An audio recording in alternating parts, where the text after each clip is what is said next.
Welcome to the fourth in our bespoke series on expert positioning and innovation for Seika. Hi, I'm Douglas Kruger, professional speaker and author. We've been looking at ways to find distinction for your brand, to stand out by design. We've looked at structural innovation for your business and at the sometimes intimidating concept of expert positioning. In the previous video, I discussed the potent combination of knowledge, personality, and publicity in your expert positioning. And then, perhaps cryptically, I said you have to take it on a roadshow. So how? Doesn't a roadshow require a reason to exist? Here's one of the most effective ways. Switch from thinking about yourself as a vendor of a service to the champion of a cause. The difference is essentially this. A vendor says, look at me, this is what I have to offer. The champion for a cause says, look at you, this is how your life can be better. You could be a chef, which entails moderate earnings. Or you could be a chef on TV, which entails greater earnings. Or, as the champion of a cause, you could be Jamie Oliver, touring schools and championing the notion of changing eating habits across a nation. The core work is the same. It's premised on the same set of skills, and yet the scale and the energy are completely different. When you're fighting for a cause, rather than merely selling a service, people notice. The energy changes, and key to championing a cause is determining a passion point. What frustrates people in your world? What needs to change? Could you be the person to fight for that change and thereby become its champion? If this option for distinction suits you, you need to find a loud way to announce it. Websites and newsletters may be a good start, but television, live seminars, and public speaking events are much more effective. Now, a cause can be based on problem solving, but it can also be based on championing or modeling a lifestyle. The life coach Tony Robbins is famous for this one, standing up and saying, "Do you want to be like me?" Perhaps not in as many words, but what he's doing is he is championing or modeling a vision of success that people want to emulate. On a more subtle level, Time magazine once interviewed Nigella Lawson, and they asked her, what's your guiding inspiration? What is it that makes you come alive and that makes the work enjoyable for you? And she gave an interesting and candid answer. She said when she was about 17 years old, she had this idealistic image of what she called the Italian goddess. And she wanted everything that she did to fit with that model of the Italian goddess. And that is just one of the things that helps to set her apart. How many hundreds, how many thousands of people around the world know how to cook to a greater or lesser extent? What sets Nigella apart is not necessarily the food. It's the modeling of a person that viewers might wish to become. There's something there that people may want to emulate. It has a flavor, it has a style, and it sets her apart. Who do your potential clients want to be?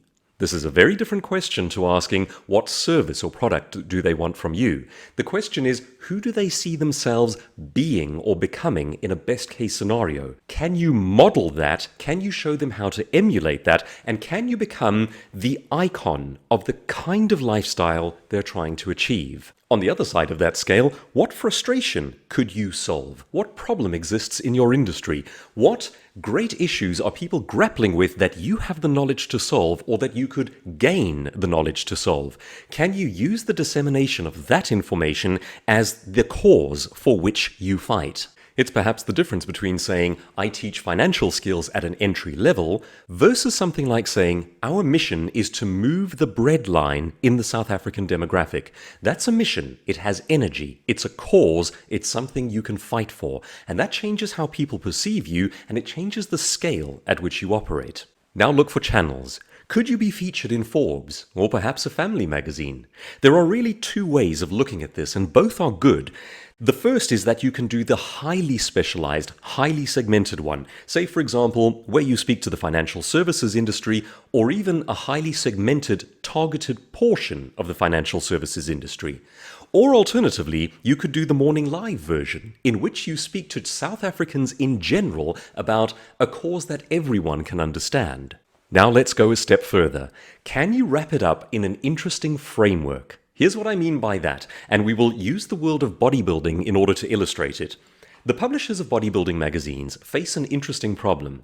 They've spent something like 100 years now trying to publish articles over and over, month by month, to fill up a massive magazine on how to pick up and put down heavy stuff. Now, how much can you possibly say about the topic? Well, here's what they do.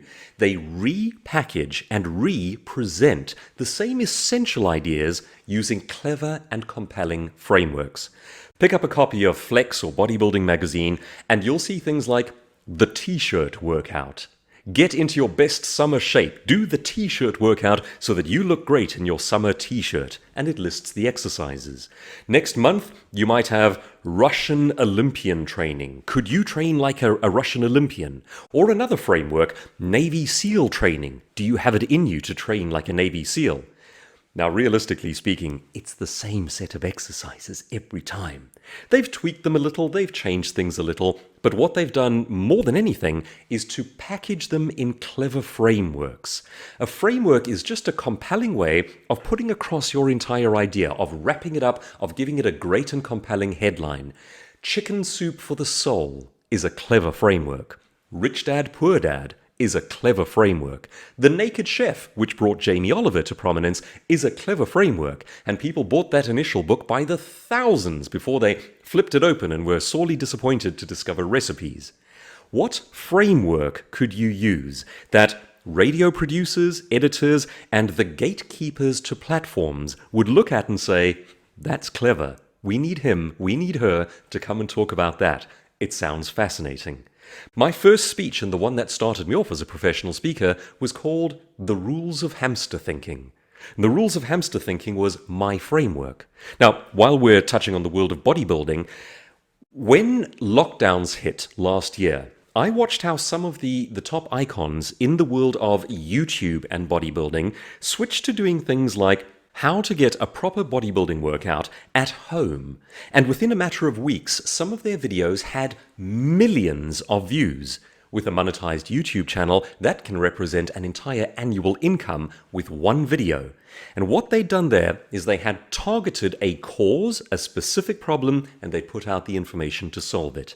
That makes them the icon, the go-to source. Causes are an excellent excuse for media coverage. They're an excellent excuse for a seminar, for a tour, for people to recognize you, talk about you, create buzz around your ideas, and to remember and then recommend you. A final tip as we think about causes: be their champion and don't be against them. I remember watching an interesting episode of a British show in which a lady who goes into stores that are failing in London and turns them around goes into one particular store where they sell clothing for plus-size customers. And she notices that the woman running the store is incredibly unfriendly to her own patrons. The very few customers who were walking through that door were being told, yeah, I can see you've got a bit of a muffin top going, and don't worry, those cankles of yours may be embarrassing, but we'll see what we can do to hide them. And the advice that the business consultant gave her was spot on. She said, it seems like you're not on their side. And if you were on their side, you would be a champion unto their cause. You would be on the radio, you'd be on TV, you'd be writing articles, giving away educational material on how to pick the right dress, pick the right swimsuit, wear the right thing for a first date to a job interview for plus-size people. And by doing that, by becoming their champion, you also become the go-to source. You give away the free education, the ideas, the picture of themselves that they want to emulate, and they come to you for the how of implementing that. Causes are an immensely powerful way to become a thought leader to a tribe of followers. What problem could you solve? What education could you give away? What model or ideal could you show to the world that they may wish to emulate? And can you package it in a compelling framework that people would look at and go, I get what that is, and I want some of that? Causes have the power to set you apart.